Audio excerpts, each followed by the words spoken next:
Phantom of the Opera, the ghost, the voice, and the master of the traps. Eric is the antagonist of the novel and a tragic, violent, and the ultimate mysterious figure.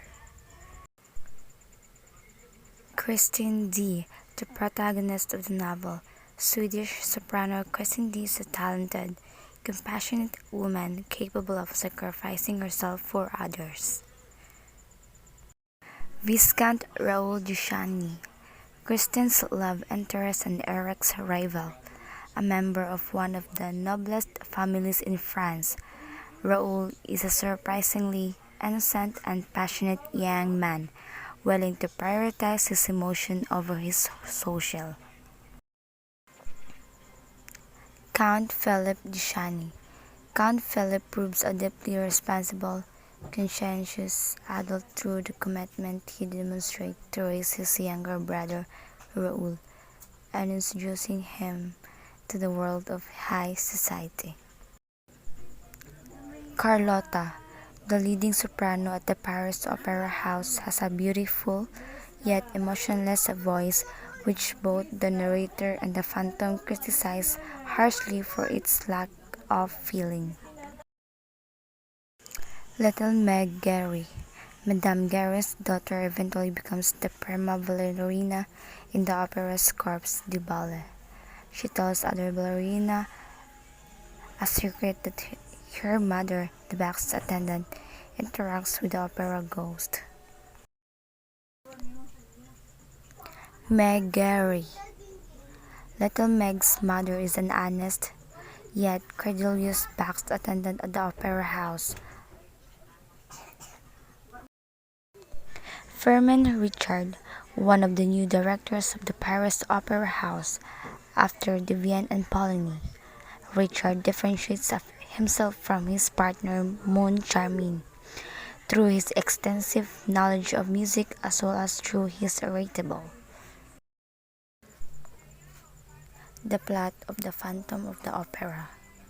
There are rumors that the opera house is haunted by a phantom who makes himself known by sending letters to the managers and by causing disturbances. The retirement gala for the old opera managers, opera singer Christine attracts the attention of her childhood sweetheart Raoul. One night, during a performance of Faust with the resident prima donna, Carlotta, playing the female lead, the phantom causes Carlotta to lose her voice and Chandelier to fall into the audience. Christine is kidnapped by the masked phantom. He tells her his name is Eric and reveals her love for her. When Christine unmasks the phantom out of curiosity, his ugliness shocks her. The phantom decides to keep Christine prisoner for the rest of her life. But then, he allows her to leave after she promises to wear his ring and remain faithful to him.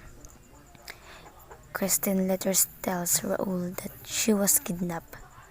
Raoul promises to run away with her, both unaware that Eric has been listening to their conversation. During a production of Faust, Eric kidnaps Christine again and gives her an ultimatum. Marry him or he will blow up the entire opera house. Christine refuses, but then she finds out that Eric has kidnapped Raoul as well as the Persians and has trapped them inside the torture chamber. In order to save them, as well as the occupants of the opera house, Christine agrees to marry Christine Eric. D., a young singer, is the protagonist. Eric, a deformed and malicious genius who lives under the Paris Opera House, is the antagonist. Eric is in love with Christine, who rejects him in favor of Raoul.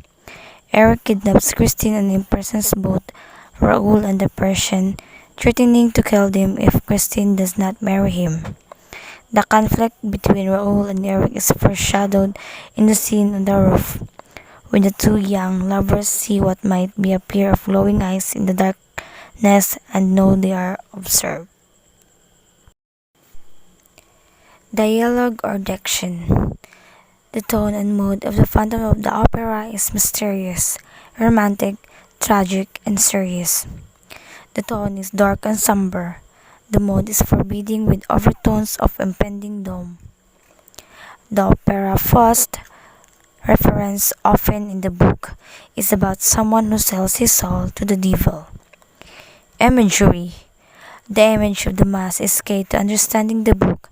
When Christine makes Eric remove the mask, Eric finally understands what it means to be human and to connect with another person.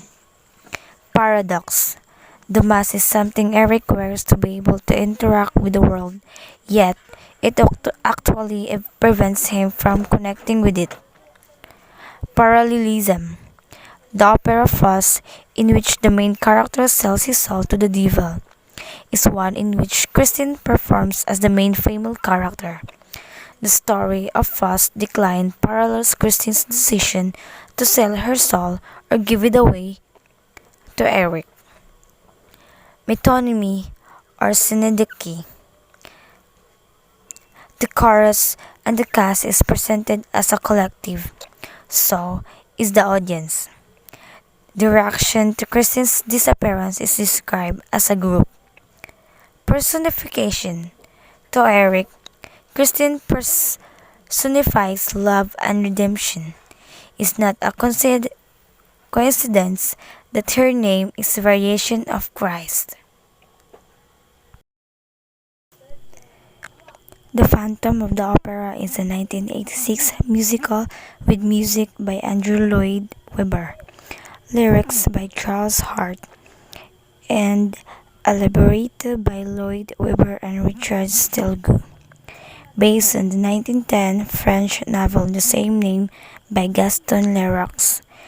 Its central plot revolves around a beautiful soprano, Christine D., who becomes the obsession of a mysterious mass musical genius living in the subterranean labyrinth beneath the Paris Opera House. The spectacle. The atmosphere is intriguing as it brings the audience back to a late 19th century opera house, with the use of heavy dark strips along with dry ice, hundreds of candles mysteriously rising from the floor. The audience is made to feel all the sentiments that one would feel in the original Paris Opera House, which was the inspiration for the novel. The costumes are also meticulously designed to enhance the Victorian setting. One of the most important aspects of the set is the chandelier. It comes crashing down at the end of Act 1 with a powerful force which is not only visualized but is accompanied by a thunderous noise which echoes throughout the theater. The lighting is also masterfully used to enhance the magical yet mystical setting of the show. A large portion of the lighting is actually more like shaping the darkness.